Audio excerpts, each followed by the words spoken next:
Quero compartilhar uma palavra com vocês. Está lá no livro de Salmos, Salmo de número 100. Um salmo bem conhecido de todos, ou de uma grande parte. Salmo de número 100. Glória a Deus. Hoje é o nosso culto de primícias. Glória a Deus. Louvado seja Deus. Aleluia. Salmo de número 100. A palavra de Deus fala conosco nessa noite assim: celebrai com júbilo ao Senhor, todos os moradores da terra.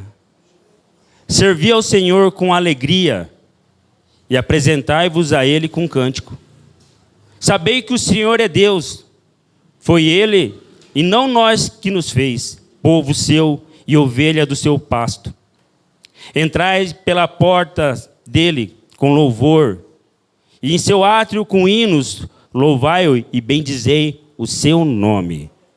Porque o Senhor é bom, e eterna a sua misericórdia, e a sua verdade estende-se de geração em geração. Amém? Amados, nós servimos um Deus que é um Deus que Ele ama celebrar. Se você olhar no Antigo Testamento ali, nos primeiros livros ali em Levítico, onde que Deus começa a entregar para Moisés as formas de culto, como que deve ser cultuado e as festas que tem que ser celebrado a Deus, nós vamos começar a perceber que nosso Deus é um Deus que gosta de celebração. É um Deus que gosta de festas, é um Deus que gosta de estimular o povo a festejar. E quando você começa a ver ali em Levíticos 23, capítulo 23, você vai perceber ali Deus colocando as festas, institucionalizando as festas. E a primeira festa que ele começa a falar é a festa da Páscoa. A festa da Páscoa, o Pessá, né, que nós celebramos, né? Os judeus começaram a celebrar antes essa festa, porque essa festa ela se tratava, né, de uma festa onde que o povo de Israel, o povo judeu, tinha que celebrar, porque Deus havia libertado aquele povo da escravidão, da servidão do Egito. Então Deus pediu para eles celebrarem a Páscoa, e muitos sabem como que foi feita aquela celebração, aonde que eles separaram um cordeirinho lá de 1 ano, sem mancha, sem mácula, e aquele cordeirinho foi sacrificado, e daí o sangue daquele cordeirinho foi aspergido nos umbrais da porta, né? E eles deveriam assar aquele cordeirinho inteiro, celebrar com a família. Se a família fosse pequena, eles tinham que chamar o vizinho, a vizinhança, para comer todo aquele cordeiro, porque não poderia sobrar. E se sobrasse, deveria queimar inteiro aquele cordeiro, para que eles celebrassem a Páscoa. Porque um período da noite, o anjo da morte ia passar, ia ferir todos os primogênitos. E aquele anjo da morte veio e foi passando, e nas casas onde que estava aqueles, nos umbrais, a marca do sangue, o anjo passava por cima. Então nós falamos Pessá, foi uma passagem. A passagem de escravos para um povo livre. A passagem que eles fizeram foi de um povo escravo para um povo livre. Então isso é uma celebração, e Deus falou para eles: então isso aqui vai ser perpétuo para vocês. Essa celebração é uma celebração perpétua. Vocês precisam passar isso para os seus filhos. Então, todo ano, toda época, eles tinham que celebrar a Páscoa e trazer à memória aquele momento que eles estavam escravos, mas Deus, milagrosamente, operou um milagre lá e libertou, poupou os primogênitos deles, né? E feriu o povo lá, e eles foram ilesos, saíram de lá. Saíram ricos, com os despojos do povo do Egito. Aqueles tempos de escravidão, aqueles 400 anos que eles passaram lá no Egito, eles saíram, né, bem forte economicamente também. Depois nessa festa da Páscoa, que se dá no mês de Nissan, que é entre maio e abril, março e abril, também no dia 14, né? Dia 15, eles celebram a festa, né, de Nissan também, mês de Nissan, a festa de pães asmo, que simboliza o pecado, porque aquele pães sem fermento simbolizava os pães que não têm pecado, porque o fermento ele tem uma tipologia de pecado, que leveda. Então, eles celebravam também essa festa também do pães asmos, no dia 15. E no dia 16, eles celebravam a festa das primícias. Eles começavam, a primeira era comer primícias, que significa colheita, primeira colheita. A primeira, né? Eles iam fazer a colheita, então eles chegavam lá, abraçavam um feixe de trigo, cortavam aquele feixe grande de trigo e iam diante do sacerdote e colocavam aos pés do sacerdote aquele feixe, o maior feixe que eles pudessem pegar. E ali eles entregavam a primeira colheita. E depois de 7 semanas, que dava mais ou menos 50 dias, que nós conhecemos como a festa do Pentecoste, é que eles iam levar diante do altar a sua melhor colheita.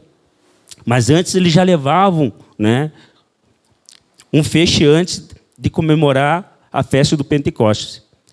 Por que você está falando isso, pastor? O que tem a ver isso com o Salmo 100 que nós ligamos? O que tem a ver isso? Primeiramente, eu e você precisamos entender que tudo o que foi feito no Antigo Testamento, ele remete a Jesus. Quando nós falamos da Páscoa, e nós celebramos agora a Páscoa, nós cristãos, nós celebramos que Jesus morreu por mim, morreu por você, para que eu e você possamos ter vida. Eu e você precisamos entender que Jesus é a nossa Páscoa agora. Porque nós estávamos condenados, mas alguém veio e pagou um preço na cruz do Calvário, mesmo eu não sendo merecedor, mesmo eu sendo pecador, mas Deus foi lá e me deu um substituto. E hoje eu posso celebrar a Páscoa, a passagem daquela natureza que estava caída, que estava condenada, para uma natureza gloriosa que eu posso estar com Jesus, porque agora eu sou cordeiro das promessas de Cristo, eu sou cordeiro das bênçãos que Deus tem para mim e para minha família. Nós precisamos entender isso, porque quando nós falamos de primícias, nós precisamos entender que Cristo é a nossa primícia. Cristo foi o primeiro a se entregar, a palavra de Deus fala que ele foi o primeiro a morrer e ressuscitar. Ninguém tinha feito isso. Jesus foi a primícia, ele foi o primeiro a fazer isso. E isso nos dá uma garantia do quê? De que eu e você hoje podemos declarar que nós temos a oportunidade de ter uma vida nova. Antes mesmo de nós conhecer Jesus, porque, meu irmão, conhecer Jesus é uma coisa, agora ter Jesus como Senhor e Salvador da sua vida é outra coisa. É totalmente diferente. Romanos fala para nós, se no teu coração você crê que Jesus Cristo é Filho de Deus, mas a tua boca confessar, você é salvo. O coração serve para crer, mas a boca ela serve para confessar, e a confissão traz salvação. Então é uma necessidade de nós confessarmos e falarmos que Jesus é o nosso Senhor e o nosso Salvador. Nós precisamos verbalizar isso, porque aí sim o nosso nome vai estar escrito no livro da vida. Quando nós reconhecemos que Jesus é o nosso Senhor, quando nós reconhecemos que Ele é soberano na nossa vida, aí nós começamos a entender o valor das primícias dentro da nossa vida e dentro da nossa casa. Jesus é a nossa primícia, eu quero que você entenda isso, porque isso faz toda a diferença na tua vida. Vai fazer toda a diferença, meu irmão. Vai fazer toda a diferença, por quê? Porque quando nós entendemos que Jesus é primícia, nós vamos entender em Romanos 11, 16, fala assim: se é santa uma parte da massa, que é oferecida como primeira dos frutos, a massa toda igualmente é. Se a raiz é santa, todos os ramos também serão Está entendendo o que eu estou falando? Eu quero falar para você, se você entender que Jesus é primícia, Ele ressuscitou, Jesus é o primeiro e Ele está dando a oportunidade para mim ser também privilegiado em habitar o reino dos céus, Ele está falando assim, que quando eu me entrego para Jesus, eu me torno uma primícia para Ele. E quando eu me torno uma primícia, é uma promessa dentro da minha vida, dentro da minha casa. A minha família também se torna bênção, porque eu se tornei uma primícia para Deus. E a minha semente também começa a se tornar bênção para Deus. Os meus filhos também são primícias para Deus, porque a massa foi santificada e todo o resto também vai ser. Se eu creio, porque é uma promessa na minha vida e na tua vida. Nós precisamos entender que Jesus está nos chamando para sermos primícia dEle. E quando nós lemos o Salmo de número 100, meu irmão, algo muito interessante revela-se ao nosso coração. O Salmo 100 ele fala de celebrar. Você só vai conseguir celebrar, você só vai ter alegria quando você entender que você é uma primícia de Deus, você foi resgatado e você é promessa na tua casa, você é promessa na tua família, você é promessa no teu trabalho, você é promessa para esse bairro, você é promessa para essa sociedade. Porque todo mundo está olhando para a sociedade, todo mundo está olhando para as coisas que estão acontecendo lá fora, e estão olhando assim, isso que já está condenado, isso que não tem mais jeito. Talvez alguns olhem para a tua casa e olhem para o teu filho, ou olhem para alguém da tua casa, o teu marido, e falem, isso não tem mais jeito. Esse bebum aí não vai ter mais jeito, esse alcoólatra não tem jeito, esse drogado não tem jeito, essa menina aí não tem jeito. Mas você é primícia, toda a tua casa ficada. Há uma promessa para nós de Deus pode mudar a nossa história. Porque nós precisamos dar o primeiro passo. E quando nós entendemos isso, celebrar, nós começamos a entender algo diferente. Quando eu li Salmo 100, que fala assim, celebrai com alegria. Meu irmão, você é primícia, você precisa celebrar. Alegria. Celebrai com júbilos ao Senhor toda a terra. Há uma necessidade de nós entregarmos verdadeiramente o nosso culto a Deus com alegria. Você precisa entender que você é promessa de Deus e precisa haver alegria no teu rosto. Porque quando eu falo que Jesus é o meu Senhor e o meu Salvador, meu irmão, a alegria tem que estar estampada no meu rosto. Porque o apóstolo Paulo, no meio das provações, no meio das tribulações, ele falava, eu quero que vocês tenham grande alegria no momento que vocês passarem por tribulações. Talvez você está passando por dificuldade nesse momento. Talvez você está passando por uma adversidade dentro da tua casa, dentro da tua família. Talvez você está passando uma adversidade agora com a tua saúde ou no teu trabalho. Mas eu quero falar para você ter alegria, porque o Senhor é contigo, meu irmão. Deus pode mudar a tua história, Deus pode mudar o teu casamento, Deus pode mudar a realidade que você está vivendo hoje. Talvez as pessoas lá fora possam olhar para você e não dar nada, mas Cristo já deu o seu Filho, Jesus Cristo, que é muito, muito mais do que qualquer coisa aí fora. O sangue de Jesus é precioso. É tão precioso que Ele pagou o pecado do mundo inteiro. Não tem valor. Para você ter uma noção, a importância sua, que a palavra de Deus fala assim, que uma alma vale mais do que o mundo inteiro. Está entendendo o teu valor que você tem? Talvez você está sendo desprezado, talvez você está sendo caluniado, talvez você está sendo jogado no lixo, não estão te dando o devido valor, mas eu quero que você entenda, se alegre porque Deus te ama e Ele tem um propósito para a tua vida e para a tua família. Você é primícia de Deus. Talvez você seja o primeiro cristão na tua casa, na tua família, o primeiro a se converter, como fui eu. Há uma promessa e nós precisamos entender isso. Então precisa ter alegria em nosso coração. Precisa ter alegria no nosso sorriso. Precisa ter alegria no nosso semblante. As pessoas precisam ver. Meu irmão, você é cristão. Pode estar passando dificuldade? Posso sim. Mas eu sei que a minha vitória é lá na frente. Eu não estou olhando o problema aqui. O meu olhar tem que ser um olhar de águia. Olhar lá na frente, lá em cima. Eu preciso entender que eu sou projeto de Deus e essa circunstância que eu estou vivendo agora é momentânea. Logo, logo Deus vai mudar a minha história, Deus vai mudar. Deus vai mudar tudo que eu estou vivendo porque Ele é fiel e há uma promessa na minha casa. Porque eu e minha casa serviremos ao Senhor, então creia nisso.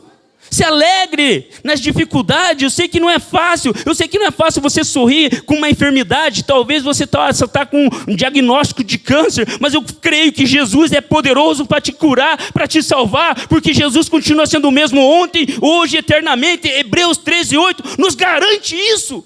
Essa é a alegria que eu tenho. Às vezes as pessoas falam: pastor, você pode ir lá orar no hospital? A pessoa está no estado terminal. Eu falo: eu vou. Eu sei que Deus pode mudar a história, porque eu já vi Deus mudar. O Deus continua o mesmo. E Ele muda a história. Ele já mudou muitas histórias.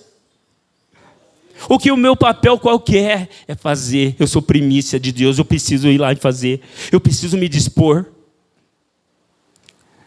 Você precisa se dispor. Você é primícia de Deus. E geralmente as coisas vêm para você no momento que você está sendo provado. Geralmente alguém vem falar sobre casamento com você no momento que você está passando uma dificuldade no teu relacionamento conjugal. Geralmente alguém vem perguntar um conselho para você, geralmente naquela área que você está meio apertado, está no estreito.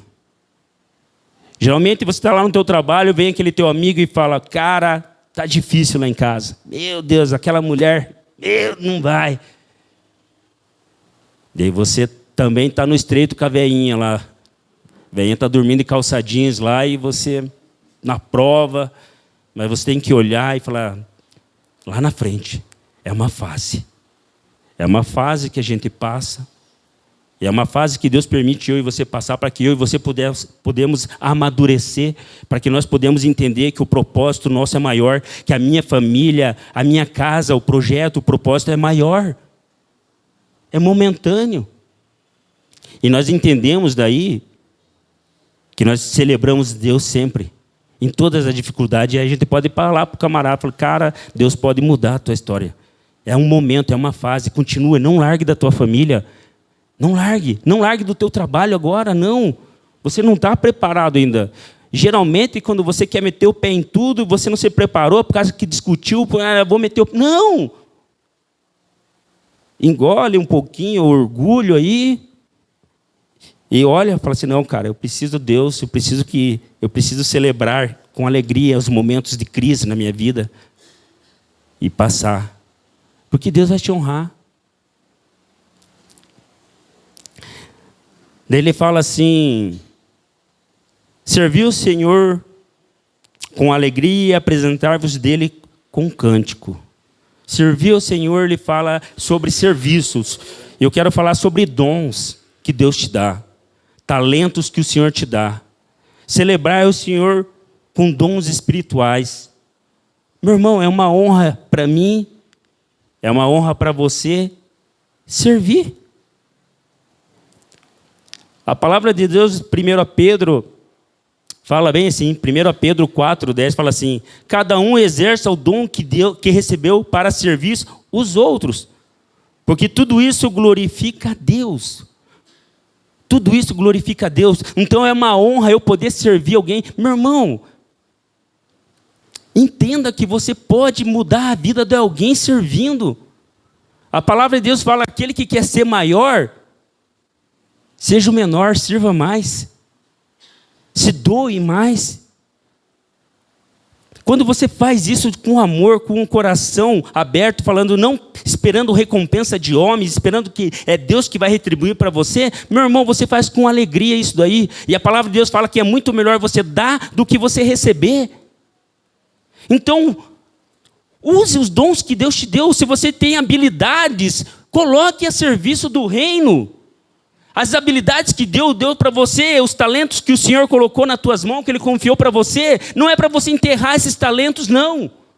É para você multiplicar, é para você colocar em prática, e isso tem que trazer uma celebração. Você precisa entender que isso tem que trazer alegria. E o que eu fico, eu já prego, sempre quando eu prego, eu coloco essa situação, porque isso me incomoda muito. Eu devo ver pessoas que estão trabalhando para a casa de Deus, mas ficam bravas de estar numa escala.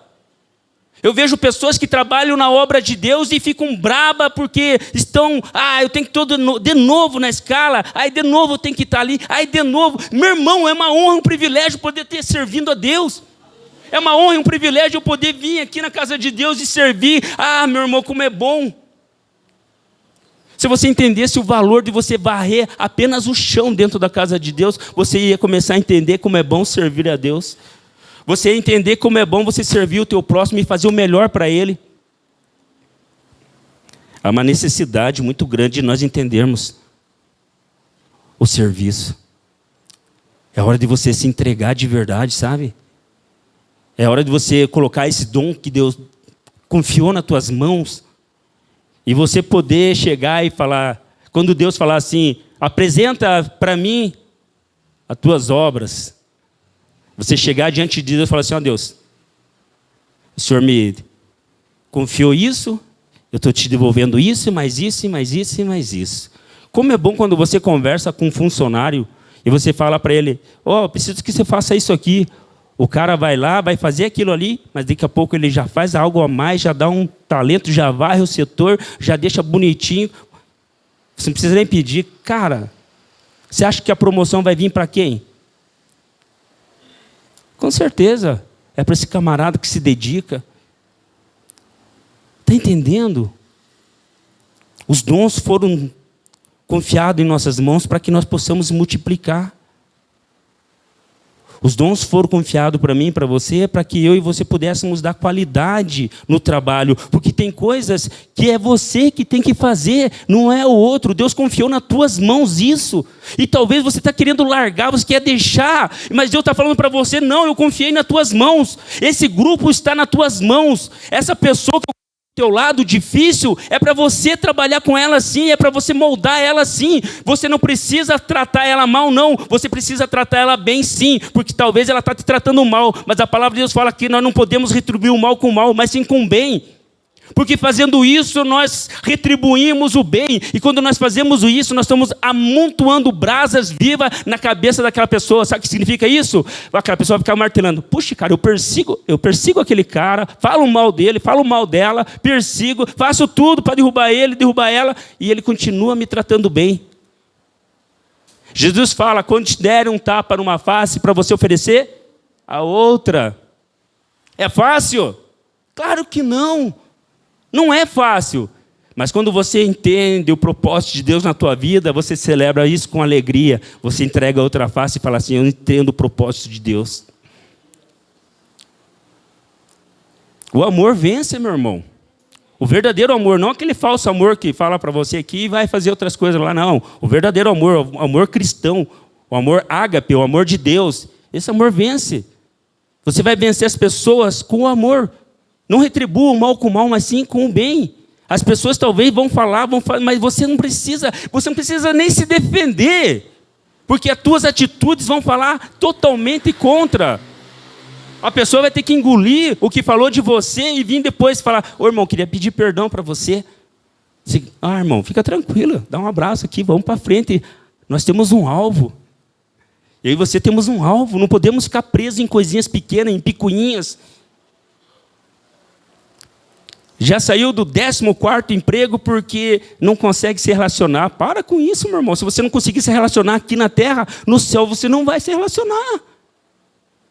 Se você não tiver um bom relacionamento aqui, em igreja ainda, principalmente dentro da igreja, como que você quer se relacionar lá em cima com Deus se você não se relacionar bem aqui? Há uma necessidade de nós termos esse entendimento. A palavra de Deus fala, se depender de vós, tenha paz com todo mundo.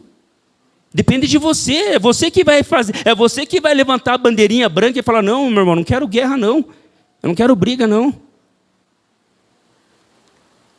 Depende de você fazer as coisas mudarem a história. É você que tem que celebrar o Senhor com os dons que você tem, servir Ele com alegria.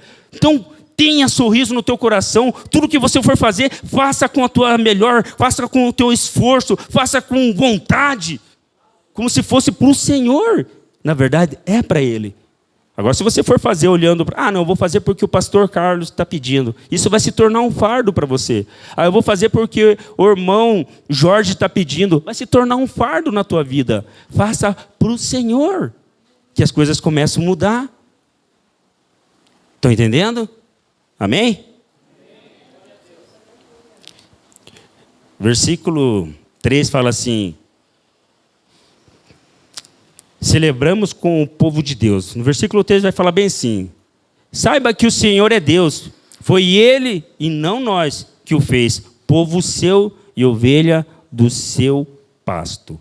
O Salmo 123, o Salmo 23 fala: se o Senhor é o meu pastor, nada me faltará. Se o Senhor for o meu pastor, se eu sou ovelha do rebanho do pastor, desse pastor celestial, eu preciso entender que eu preciso estar dentro do aprisco, eu preciso ter essa alegria no coração de fazer parte do povo de Deus. Eu preciso ter alegria e celebrar que eu faço parte dessa comunhão, dessa comunidade aqui. Salmo 133 fala assim: quão bom e suave que os irmãos vivam em união, a unidade. A unidade traz o quê? Se você não está disposto a viver em unidade aqui na terra, lá no céu você não vai conseguir entrar, porque o diferencial, o que vai te trazer crédito, é a tua unidade aqui com o povo de Deus.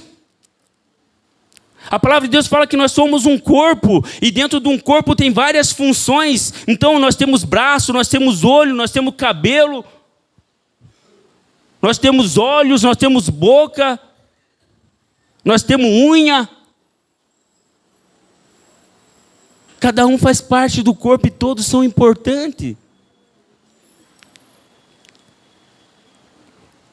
Celebre ao Senhor que você faz parte do povo de Deus. Celebre que você faz parte de uma família, porque a palavra de Deus fala que mesmo aquele que não tem família, aquele que é órfão, Deus faz habitar no meio de uma família. Ele gera uma família. Você está entendendo? Você não está sozinho não, meu irmão. Talvez você, no teu sentimento, você, Não, mas sabe o que é isso? Falta de você primeiro acolher. Abra o teu coração para as pessoas, comece a acolher pessoas, entendendo que o teu amor vem de Deus. Você vai ver a diferença que faz você fazer parte dessa família. Você precisa colocar isso dentro de você e falar: eu faço parte deste povo, eu faço parte dessa geração que vai mudar. Ah, meu irmão, se eu sou ovelha, eu preciso entender a ordem do meu pastor. Se eu sou ovelha, eu preciso entender que quem está dentro do aprisco está sendo guardado, zelado. Você está dentro do aprisco? Você se sente ovelha de Deus? Sim. E por que você está indo comer capim fora? Por que você está buscando coisas para satisfazer o teu ego lá fora? E não dentro da casa de Deus, não em Deus. Por que você está buscando coisas do mundo que te tiram da presença de Deus? Por que você está buscando coisas que a alegria que vai te trazer é uma falsa alegria? Essa alegria que lá fora oferece é uma falsa alegria. Esse capinzinho verde que oferece lá para você lá fora é um falso capim. É mais ou menos igual aquela história lá. O camarada olhava lá um jumentinho do cara, uma seca lascada, aquele jumentinho bem gordo. Os caras, mas como que esse jumentinho desse cara tá gordo? Todos os bichinhos secos e aquele do cara ali gordo. Os caras, vamos ver. Ele saía de manhã com aquele jumento e voltava. E o bichinho parrudo. Os caras, mas o que é isso, né? O jumento aqui tudo, uma seca, e como é que pode? Foram ver lá. Chegava lá. Ele levava o jumento lá no meio daquele sequidão, aquelas galharadas tudo seca lá. Ele pegava um Ray-Ban verde e pá, no óculos. Colocava um Ray-Banzão verde no jumentinho, o jumentinho vinha tudo verde. E dele comer aquelas mataiadas secas lá. E é assim que o diabo faz muitas vezes com muitos aqui. Leva lá fora, põe um Ray-Banzinho no cara, e o cara começa a ver um monte de coisinha verde, ele começa a querer desfrutar de coisas que não vão trazer nutrição para ele. Está comendo um falso alimento, está comendo uma falsa pastagem. E o verdadeiro alimento que nós temos é a palavra de Deus. Isso aqui que vai nos dar força, isso aqui que vai nos dar energia para vencer, para superar as dificuldades. É isso aqui que vai te dar raiz para você não sair dos caminhos. É isso aqui que vai fazer você não desviar. É isso aqui que vai fazer você falar não. Estava compartilhando com os irmãos. Eu tive problema com álcool. Bebia, mas bebia de aqueles que decaíam mesmo, assim, não tinha dó. Era de tombar a carrocinha mesmo. E a bebida que eu tomava era somente de bebidas destiladas, bebidas fortes mesmo. E daí eu me converti, eu falei, não, eu não quero saber disso para mim mais, não. E minha família sempre foi uma família festiva, festeira. Era 2, 3 dias de festa, bebedeira, dança. Eu falei, eu tenho que sair desse meio. E quando me converti, eu falei, não dá. Então, eu trabalhava, chegava no final de semana, a galera lá indo lá para minha casa, eu vinha para cá, vinha para a igreja aqui. Vinha nos cultos dos jovens à noite aqui, ou ia posar na casa do pastor Carlos, ou posar na casa do meu irmão. Eu fiquei mais ou menos uns 9 meses nessa pegada aí, diretão na igreja. Tinha culto, eu estava, tinha vigília, eu estava nessa pegada aí.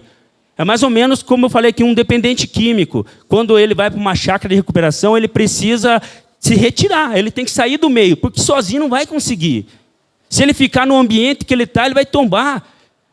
E eu tive que sair desse meio, falei, não dá. Eu fiquei uns 9 meses longe da galera, que eu sabia que se eu ficasse eu ia tombar. E na igreja.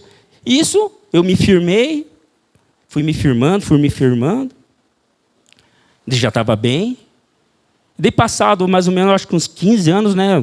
10, 15 anos, fui levar minha esposa para jantar, eu e ela. Fazer um marketing, né? Levei num restaurante, um jantar romântico, né? Sentamos um do lado, de frente para o outro, assim, mãozinha dada, assim, né? Aquele negócio. Eu falei, é hoje, né? Juntar graveto, né? Para mais tarde ter fogo, né? E estávamos lá, né? Eu aqui sentado com a minha esposa na mesa, assim, conversando. Uma musiquinha de fundo lá. Lá onde está o diácono, lá na porta, lá, o garçom vindo. Passou com o Johnny Walker Black. Ele passou aquele negócio assim, eu olhei assim, irmão, veio aquele cheiro e o gosto na minha boca na hora. Eu olhei para minha esposa e está repreendido em nome de Jesus. Eu não aceito isso, amor. Ajuda a orar, vamos repreender o bicho que o negócio está... Ela falou, não, vamos orar. Já ali mesmo na mesa, Senhor, não aceito. O Senhor me libertou disso. Está entendendo? Que talvez você vai num lugar e o diabo fala para você, cara, toma só um golinho que não dá nada. Cara, só dá uma fumadinha que não dá nada, ninguém está vendo. Lá naquele ambiente só estava eu e minha esposa, não tinha mais ninguém de conhecido. O diabo é sujo e ele quer apenas um preguinho na tua parede.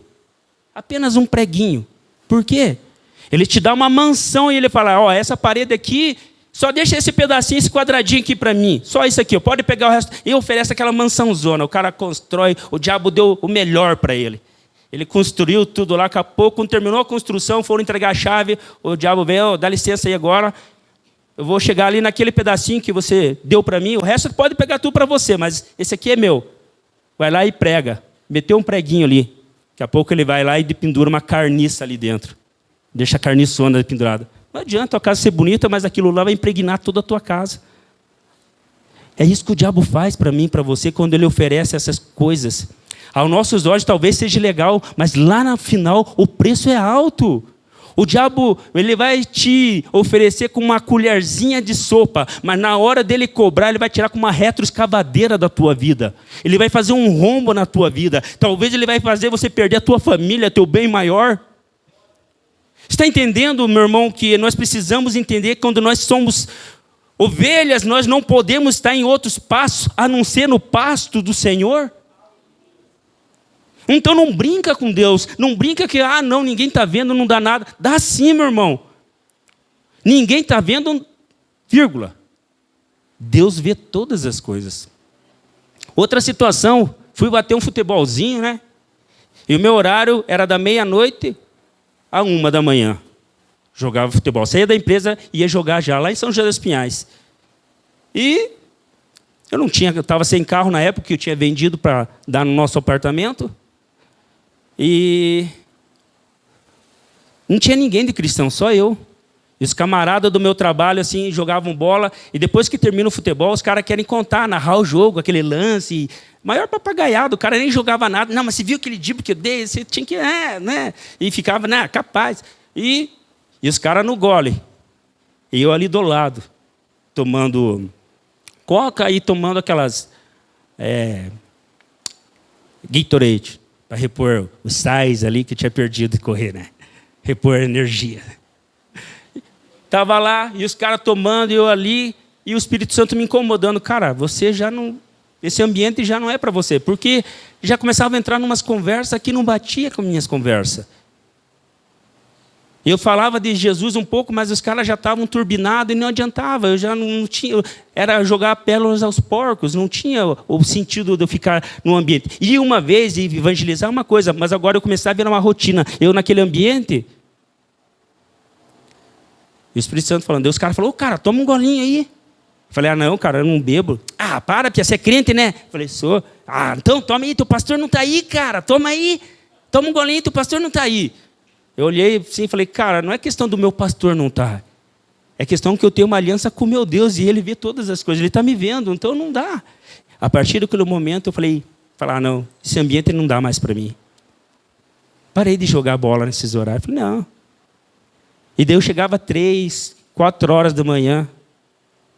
Eu estava solteiro, né? Estava namorando com a Michelle ainda. Imagine casado, um homem casado, chegar 4 horas da manhã, cai bem? Claro que não. Um homem casado, sair, voltar 5 horas da manhã, vai cair bem? Claro que não. Meu irmão, nós temos prioridades na nossa vida. E nós precisamos entender isso. Se você é ovelha, você precisa estar no pasto certo. E você estando no pasto certo, você sabe celebrar. Você tem como celebrar alegremente. Eu não preciso me entorpecer para ser alegre. Nós fomos na pescaria agora e passamos... Chegamos lá, saímos daqui 4 e pouco, dando risada já, né? Montamos a churrasqueira lá, ia ser de costela, fogo de chão, mas Deus, irmão, não, faz no tambor que o negócio é melhor, se acaso garoar e chover, não vai se dar tanto...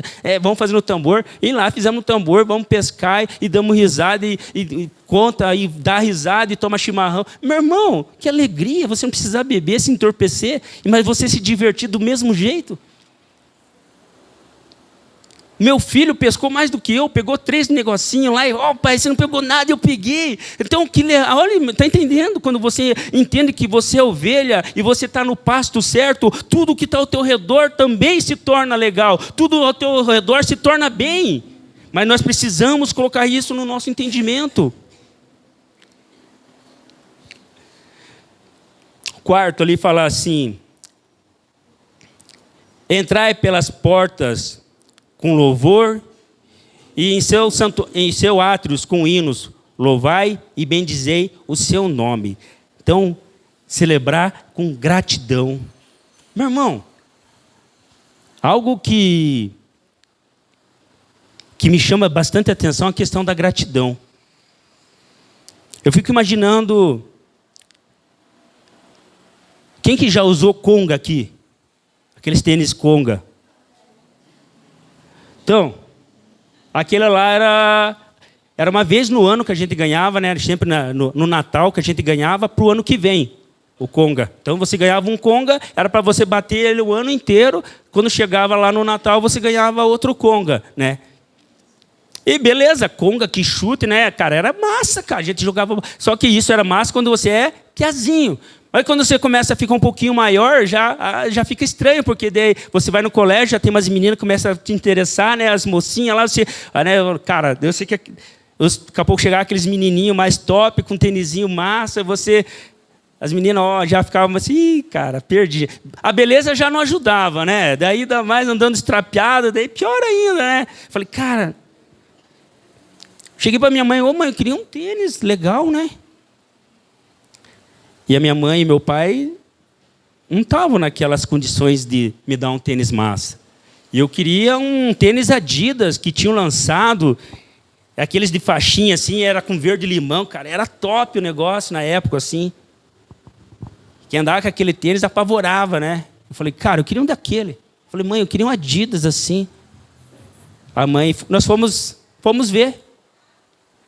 Chegamos lá na loja, morava no Pinheirinho, nós fomos lá na Planeta Pé, na época, Pague Menos, uma coisa assim. Acho que era Planeta Pé. Não, era do lado da loja 10 e 15 lá. Chegamos lá e fomos olhar o valor do tênis. Rapaz, era um absurdo de caro. A mãe falou, ai filho, não dá. Ai filho, minha mãe fala assim, ai filho, não dá. Falei, puxa, mãe, sério? Ela, não dá, mãe. Eu queria esse tênis. Ah, não dá. Foi lá e comprou um Ling para mim. Conga. Falei, ah, cara. Peguei aquele tênis e vim, mas... Sabe quando ela me deu, eu falei, sabe quando você pega... Eu não quis nem experimentar. Joguei na caixa, sabe? Assim, joguei na caixa assim e saí brabo. Saí brabo mesmo. Fiquei de cara. Daí passou, eu com aquele tênis brabo indo embora. Daí no final do ano, né, no Natal, a minha mãe veio e me entregou um Adidas daquele. Cara, como eu fiquei feliz. Mas a minha mãe fez um carnê, cara, eu acho que fez um consórcio daquele tênis lá, para pagar aquilo lá, para me poder me dar. E eu fiquei faceiro daí. Mas quando o primeiro tênis que eu recusei, eu vi o semblante da minha mãe. Como ela ficou triste. Mas, piá, não tinha muita noção. Tá. Passou-se alguns anos, a minha filha mais velha, a Jennifer. Falei, vou comprar um presente para ela, né? Cheguei, fui lá no shopping. Era no Total, ainda não tinha o Paládio ainda, né? Não, tinha o Paládio. Fui lá no shopping lá, há uns, mais ou menos, quase uns 17 anos atrás. Fui lá e vi um vestido, mas um vestido, sim. Fui lá e perguntei, quantos que era? Era quase R$300 aquele vestido. Falei, é esse aqui mesmo. Comprei. A guria fez o pacote de presente. Peguei aquele presente, cheguei para minha filha, ó filha, presente para você. Ela, ô pai, que legal, obrigado. A hora que ela abriu assim, ela pegou, ai, vestido. Mas fez uma cara, aquilo me arrebentou. Me arrebentou aquela ingratidão, me deu uma vontade de pegar o rabo tatu. Alguém conhece isso? Já apanharam com isso? Então, eu já apanhei com esse negócio aí. E me veio na ideia, a primeira coisa, pega aquele rabo tatu, meu, e mostra como é que é o negócio, cara. Para entender o valor do teu trabalho, para dar valor no que você está fazendo. 300 conto quase num vestido, e a guria pegou, fez aquela cara de desdém, assim, jogou assim, nem colocou para ver se servia nada. Nossa, mas aquilo partiu meu coração, eu fiquei muito irado e falei com a Michelle, falei, oh, é palhaçada mesmo. Se mata trabalhar e não dão valor, e aquela revolta dentro, daqui a pouco o Espírito Santo me trouxe a memória. Eu, cara, ei, se lembra de um conga? Eu, puxa, Senhor, é verdade. Só que ele falou, conga não é nada. Eu quero falar, quantas vezes que você usa de ingratidão comigo, porque talvez eu te coloco coisas pequenas nas tuas mãos e você desdenha. Quantas vezes eu coloco coisas nas tuas mãos que aos teus olhos parecem pequenas, porque você não está pronto ainda para ganhar grandes coisas, e você desdenha. A ingratidão é terrível, meu irmão. Só quem sentiu, quem passou, entende o que eu estou falando. Está entendendo? E muitas vezes eu e você somos assim com Deus, somos ingratos. Deus te dá uma família abençoada e você reclama. Ai, essa praga, ai, isso, aquilo, não sei o quê. Esse menino, e xinga e fala um monte de coisa. Está entendendo a tua ingratidão? Teu filho é bênção, cheio de saúde, está correndo e você braba porque ele está correndo. Você tem que ser enérgico em algumas coisas, mas não adianta ficar amaldiçoando. Tenha postura como o pai, corrigir tudo, mas não adianta você ficar amaldiçoando, porque depois que o bichinho está lá numa cama, lá, jururu, você não adianta ficar chorando daí. Porque a tua boca tem poder. A palavra de Deus fala que a nossa boca ela tem poder tanto para abençoar, como para amaldiçoar. E os pais são grandes amaldiçoadores da vida dos seus filhos. Muitos filhos vêm para a casa de Deus com traumas. Muitos filhos têm problema de relacionamento com Deus, não conseguem ter uma intimidade com Deus, porque os seus pais falam coisas que acabam denigrindo eles, tanto que eles não conseguem ter uma relação de pai com Deus. Porque a sua boca é muito pesada, fala coisas que ferem o coração dele, ferem o coração dela, e eles não conseguem se relacionar com Deus, porque eles têm uma referência. A primeira referência de Deus por uma criança é o pai. E muitas vezes o pai, pesado em língua, acaba desconstruindo essa figura. Está entendendo, meu irmão? Como que os nossos filhos vão ter gratidão se nós somos ingratos numa mesa? Como que o teu filho vai aprender a ter gratidão se você, na hora do teu almoço, na hora da tua janta, você não glorifica a Deus e não agradece? Pai, obrigado por esse alimento. Obrigado, Pai, pela tua provisão. Obrigado. O teu filho não vê isso. O teu filho vê você falando assim: ah, de novo ovo. Ah, só arroz e feijão. Ah, macarrão, não gosto. Ah, eu não gosto disso. Ah, eu não gosto. Meu irmão, seja grato. A gratidão faz toda a diferença. Uma pessoa grata, ela consegue chegar em lugares que os outros ingratos nunca vão chegar. Chegou no coração de Deus. Uma pessoa grata, ela tem uma tendência a ter a humildade. Está entendendo? E os humildes verão a face do Senhor. Está entendendo? Então, celebre a gratidão. Seja grato verdadeiramente. Seja grato pelo pastor que Deus confiou na tua vida aí. Talvez você está brabo com o pastor Carlos, talvez está brabo com o pastor Jefferson, talvez está brabo com algum pastor aqui da igreja, porque não, entenda que Deus colocou ele na tua vida para te moldar, para te transformar. E quando você usa de gratidão, eu acho muito legal assim, a irmã Josefa. Porque sempre quando ela faz alguma coisa de diferente, ela vem e traz para o pastor Carlos. Ó, pastor Carlos, fiz para o Senhor. Você olha assim, cara, que massa. É uma pessoa grata, porque Deus tem usado a vida do pastor na vida dela. A gratidão faz toda a diferença na nossa vida. Demonstre gratidão com a tua esposa. Leva ela para sair e jantar. Vai ter o jantar dos dias dos namorados. Chega ali e já coloca teu nome lá com o Fred, com a Solange. Ó, coloca aí que eu vou fazer o marketing. Talvez faz quanto tempo que você não sai bater o rango com a velhinha aí fora? Vem aqui na igreja celebrar com a gente o dia dos namorados. Aqui já vai ter oportunidade para, né, a gente sempre aqui o altar aqui para a galera vir fazer uma declaração de amor.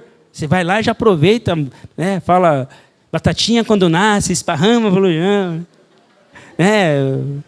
Vai, inventa alguma coisa, mas mostra a tua gratidão. Mostra a tua gratidão. Isso é muito importante. Quinto e último ponto. Fala assim: porque o Senhor é bom e eterna a sua misericórdia, e a sua fidelidade estende-se de geração em geração. Meu irmão, quando Jesus foi a primícia na nossa vida, teve uma promessa para nós. Houve uma promessa na minha vida, houve uma promessa na tua vida. E a promessa que Deus fala, Ele é fiel em cumprir. Jesus falou que ia ao Pai, Ele ia preparar um lugar para nós, e depois Ele ia voltar a nos buscar. E isso vai acontecer, e isso é um fato que vai acontecer, porque a palavra dele, e ele é fiel à sua palavra, e ele vai vir nos buscar. Você estando preparado ou não estando preparado, Deus é fiel em voltar. E você precisa entender isso, que a sua fidelidade dura para sempre. Ele vai voltar e você precisa permanecer fiel naquilo que Deus te chamou. Se Deus te confiou alguma coisa, continue fiel naquilo. Eu estou batendo forte em família porque eu estou percebendo que há muitos casos, não só dentro da igreja, mas fora. Mas o que está me preocupando é a questão de dentro da igreja, porque lá fora é uma coisa comum. As pessoas não têm o conhecimento de Deus, mas dentro da casa de Deus, dentro da igreja, pessoas que têm o conhecimento de Deus estão quebrando as suas alianças, quebrando os seus votos, quebrando a fidelidade um com o outro, com o seu cônjuge. E a fidelidade faz parte da nossa personalidade agora, porque eu e você precisamos ser fiel também. Porque nós somos co-herdeiro de Cristo. Se Cristo morreu e ressuscitou, eu também morri, o velho homem morreu e agora eu nasci uma nova criatura, uma nova pessoa. Aquele velho Jefferson não pode mais existir. Agora eu sou fiel a Deus, eu sou fiel à minha família, eu sou fiel ao meu chamado. A fidelidade precisa ser estampada no nosso rosto. O matrimônio precisa ser estampado com fidelidade, porque o que está acontecendo? A infidelidade tem tomado conta dos relacionamentos. A internet tem arrebentado casamentos. Pessoas estão perdendo as suas famílias porque estão se deixando lubridiar por causa da mídia, por causa da internet. Ficam altas horas no celular se prostituindo os seus olhos, porque ficam olhando coisas que não é, estão se tornando infiéis. Porque Jesus fala, você não precisa entrar num ato de adultério, cometendo adultério no ato com a pessoa. Apenas de você olhar e cobiçar, você está pecando. Jesus fala, se você olhou e cobiçou, você já pecou. E a palavra de Deus fala que os nossos olhos são a janela do nosso corpo. O que você olha, o que você está colocando dentro do teu corpo, o que você tem a se alimentado. Aí vai fazer a diferença na tua fidelidade. Porque no momento de provação, aquilo que você alimentou vai fazer a diferença. Daí você não consegue se manter fiel, por quê? Porque você se alimentou o dia inteiro de TikTok, de não sei o quê, não sei o quê. Daí no momento da adversidade, talvez você venha até num culto aí, mas o teu corpo só está aqui, a tua cabeça está lá, nas tuas contas, na panela de pressão que ficou no fogo, ou se você deixou a janela aberta, tuas roupas ficou fora, talvez vai chover. Está entendendo? Nós precisamos entender, ter fidelidade com Deus, fidelidade na palavra de Deus, ser praticantes mesmo, orar a Deus, falar, Deus me ajuda a ser praticante dessa palavra, me ajuda a viver ela, que eu não seja apenas um ouvinte, entrar aqui, ouvir e sair, a minha vida não ter mudança. Não, eu quero estar aqui e eu quero que a tua palavra seja fiel dentro de mim, para que quando eu estiver lá fora, essa fidelidade venha mostrar, ser transformada em ato, em atitudes. Meu irmão, Atos 16, 31, Paulo e Silas presos, daqui a pouco eles começam a louvar a Deus, começam a adorar a Deus, e daqui a pouco, abre as cadeias. O guarda chegou e olhou, viu tudo aberto, pegou a espada e, não, vou cometer suicídio, porque os caras fugiram, e era sentença de morte na certa para eles, porque fugiu os presos e ele, que era o guarda, que era para estar cuidando, não poderia. Os romanos, né, a autoridade romana ia matar ele. Quando ele tirou a espada, Paulo gritou, não cometa essa loucura, nós estamos aqui. Ninguém fugiu, estamos tudo aqui. Daí ele olhou, mas o que eu faço? Ele falou, Paulo, os demais falaram assim, não.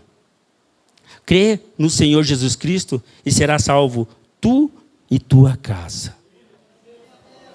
Está entendendo que um passo teu, a fidelidade de Deus muda a história da tua casa? Por causa de um passo de fidelidade de Raabe, mudou a história dela. De uma prostituta, passou para entrar na genealogia dos descendentes de Cristo. Que Cristo foi descendente deles. Raabe estava lá, na muralha de Jericó. Os espias chegaram lá e falaram, ela acolheu eles. E ela falou assim, então o negócio é o seguinte, hein? Eu escondo vocês, mas quando vocês virem destruir essa cidade, lembra o que eu fiz. E eles falaram, não, pode ter certeza. Se você não caguetar e você não passar a letra para os caras aí, que nós tivemos, né, onde que nós estamos, então nós vamos poupar você. Mas você só vai colocar um pano escarlate na janela da tua casa para identificar que não é para, né? Mas é assim, todos aqueles que estiverem dentro da tua casa vão ser salvos. Agora a galera que estiver fora, vai a espada. E aconteceu isso. Raabe colocou a sua família lá dentro e ela foi poupada.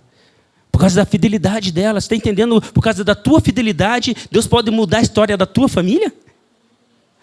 Por causa da tua fidelidade, Deus pode mudar a história dos teus filhos lá na frente. E eu estava falando, Deus pode mudar hoje. Talvez você, aos olhos da sociedade, você não é um nada. Mas lá na frente, Deus pode transformar a tua semente, a tua descendência, em homens e mulheres de Deus. Grandes pregadores, grandes homens, grandes mestres, grandes médicos, grandes cristãos.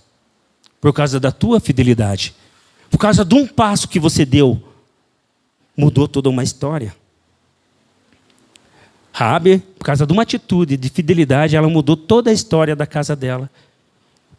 Se coloque em pé. Eu quero falar para você que Deus é fiel para mudar a tua história. Deus é fiel para mudar aquilo que você talvez não consiga. Que talvez aos olhos humanos as pessoas já estão condenando, falando, não, esse não vai ter jeito, não dá, não dá. Mas há uma palavra de Deus que fala para mim, para você, crer no Senhor Jesus Cristo, que eu e minha casa, a salvação ia chegar lá. E hoje a salvação está chegando na tua casa através de você. Hoje o milagre está chegando na tua casa através de você. É por causa do teu posicionamento que o milagre vai se manifestar. Aquela mulher do fluxo de sangue só teve a cura porque ela teve um posicionamento. Ela chegou e tocou na orla da festa de Jesus. E dali ela foi curada porque ela se posicionou. Eu quero que você feche os teus olhos.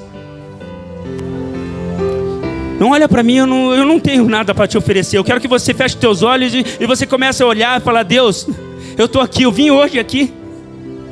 Eu não sei nem por que eu estou aqui, mas eu vim, sabe, Deus? No começo eu não queria vir, eu estava com vergonha, eu não queria vir. Eu acho que negócio de crente é chato. Eu estou vindo porque minha mãe está me insistindo. Eu estou vindo porque meu pai está insistindo. Eu estou vindo porque N coisas. Mas hoje Deus quer mudar a tua história. Hoje Ele falou, você está aqui porque eu tinha um propósito para você já. Fui eu que marquei um encontro com você aqui.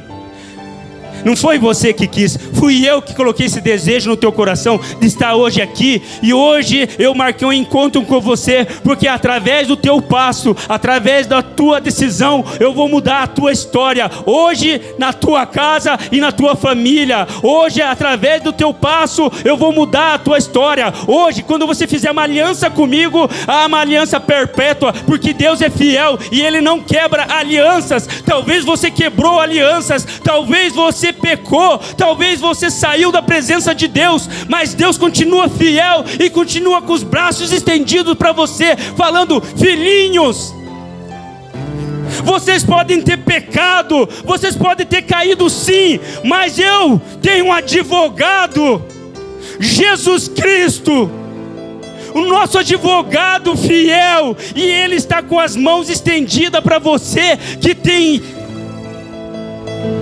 essa culpa, esse remorso que tem corroído dentro de você. Hoje Deus está falando, eu sou fiel. Traz para mim o teu jugo, traz o teu fardo aqui para mim. Traz diante do meu altar o teu fardo e nós vamos trocar. Você vai ver que o meu fardo, o meu jugo é mais leve. O meu sacrifício já pagou. Os teus pecados não são mais imputados sobre você. Foi imputado em Jesus Cristo, e Ele levou na cruz do Calvário todas as nossas dores, todas as nossas enfermidades, todos os nossos pecados. Jesus Cristo morreu na cruz e ressuscitou para que nós pudéssemos ter vida e vida em abundância. É hora de você trocar esse fardo. É hora de você colocar no altar de Deus e falar, Deus, traz alegria novamente no meu coração. Traz alegria novamente, porque eu não sinto mais alegria, Pai, de celebrar, de estar na tua casa. Eu não sinto alegria mais, Pai, de estar em família. Eu não sinto alegria, Pai querido, de estar no meu trabalho. Eu não consigo ter alegria mais, porque eu estou com uma tristeza profunda. Eu estou com meu coração machucado porque eu fui machucado com palavras. Eu tenho trauma na minha vida, Pai querido, que eu trago na minha alma, Pai, porque eu fui machucado na minha infância. Eu fui abusado. Eu fui abusada, Pai.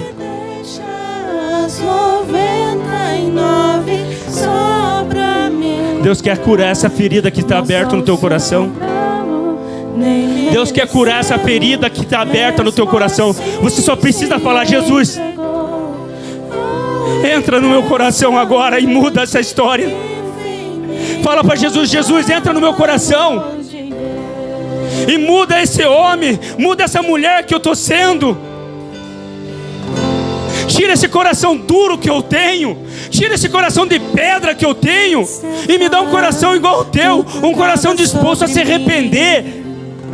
Tira esse coração duro porque eu estou amargo. Tem sido tão bom pra mim. Deus vai derramar um bálsamo na tua vida agora. Respirar. Deus vai derramar um bálsamo de cura na tua casa. Deus vai derramar um bálsamo na tua família e você vai ver a tua casa sendo transformada. Os teus filhos são promessas de Deus, sim. O teu casamento é uma promessa de Deus, sim.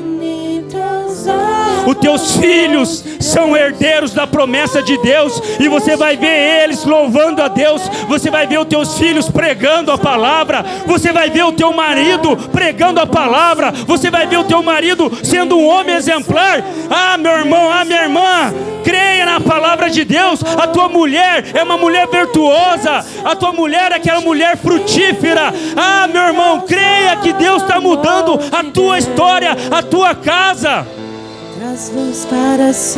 Esse momento de sequidão, essas portas que estão fechadas na tua vida, é apenas uma fase. Glorifica a Deus. Deus vai mudar a tua história. Ah, prosperidade para você, sim. Continue no projeto que Deus colocou e confiou para você. Escala as montanhas para me encontrar. Derruba as muralhas, destrói as mentiras pra me encontrar. Traz luz para as sombras, escala as montanhas pra me encontrar. Derruba as muralhas, destrói as mentiras pra me encontrar. Traz luz para as sombras, escala as montanhas pra me encontrar. Derruba as muralhas, destrói as mentiras pra me encontrar. Oh, impressionante. Eu não sei que caminhos que você estava andando, mas o bom pastor está te chamando. Jesus é o bom pastor e Ele dá a vida dele pelas ovelhas dele.